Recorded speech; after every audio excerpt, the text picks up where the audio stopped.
તો આજે સપ્તાહનો પહેલો દિવસ હતો અને વીકેન્ડ દરમિયાન જે ઈરાન, ઇઝરાયલ અને યુએસ વચ્ચે યુદ્ધની પરિસ્થિતિ ઊભી થઈ છે એને લઈને બજાર આજે ઘટાડા સાથે શરૂઆત થાય એવી અપેક્ષા હતી અને ખાસ કરીને એ જ પ્રકારે બજારમાં આજે તમને એક મોટા ઘટાડા સાથેની શરૂઆત થતી પણ દેખાય। દિવસ દરમિયાન બજારમાં ખાસા એવા ઉતાર ચઢાવ રહ્યા, પરંતુ દિવસના અંતે નિફ્ટી તમને ઓલમોસ્ટ 1.25% ઘટાડા સાથે બંધ થયો, જો કે નીચલા સ્તરેથી અહીંયા લગભગ 250 પોઈન્ટની આપણને રિકવરી આવી। એવી જ રીતે સેન્સેક્સમાં પણ નીચલા સ્તરેથી ઓલમોસ્ટ 1600-1700 પોઈન્ટની રિકવરી આવતી દેખાય, પરંતુ દિવસના અંતે ત્યાં પણ 1.25% ઘટાડો રહ્યો અને નિફ્ટી બેંક અહીંયા તમને ખાસ કરીને નીચલા સ્તરેથી એક 600-650 પોઈન્ટની રિકવરી સાથે બંધ થતો જોવા મળ્યો છે। પરંતુ અહીંયા મહત્ત્વની વાત એ રહી કે 59,800ના એક મહત્ત્વના સપોર્ટ હતા જેની ઉપર બંધ થયો છે। મિડ કેપ અને સ્મોલ કેપમાં પણ આજે એક મોટો ઘટાડો આપણને જોવા મળ્યો, જો કે અહીંયા પણ નીચલા સ્તરેથી એક રિકવરી જોવા મળી, પરંતુ દિવસના અંતે 1.5% જેટલો મિડ કેપ અને 0.25% જેટલો સ્મોલ કેપ આપણને ઘટીને બંધ થતો જોવા મળ્યો છે।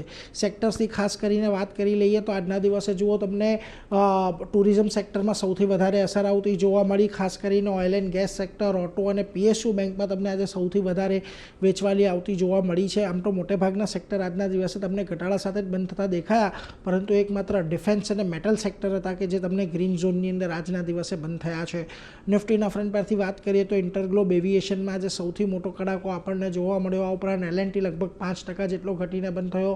અદાણી પોર્ટ, ટાટા મોટર્સ, અહીંયા પણ તમને એક મોટી વેચવાલી આવતી જોવા મળી, જોકે જ્યાં આગળ થોડીક રાહત રહી હતી ત્યાં આગળ બીઈએલ, હિન્ડાલ્કો, ઓએનજીસી અને ડૉક્ટર રેડ્ડીઝ જેવા કાઉન્ટર હતા કે જ્યાં થોડી ઘણી તેજી આપણને ખાસ કરીને આજના દિવસે જોવા મળી।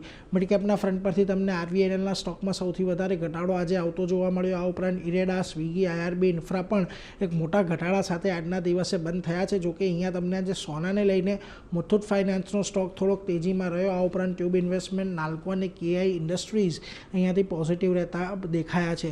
હવે ખાસ કરીને માર્કેટની વાત કરી લઈએ તો આવતીકાલે રજા છે, એટલે હવે એ વાતને પણ તમારે ધ્યાનમાં રાખવાની છે કે બુધવારે જ્યારે ખોલીશું ત્યારે 2 દિવસના ઘટનાક્રમને સાથે રિએક્ટ થશે, પરંતુ મહત્ત્વની વાત અહીંયાથી એ છે કે 24,571ની આજુબાજુ આપણો બજેટ દિવસનો લો બન્યો છે, એટલે નિષ્ણાંતોનું કહેવું છે જ્યાં સુધી એ ડિફાઇન થયેલો છે ત્યાં સુધી બજાર 24,570થી લઈને અત્યારે જે આપણે 25,000ની પરિસ્થિતિ બની છે એની વચ્ચે રહેશે, પરંતુ જો એ લો તૂટે છે તો પછી કદાચ આપણને ઘટાડો વધતો બજારની અંદર જોવા મળી શકે છે।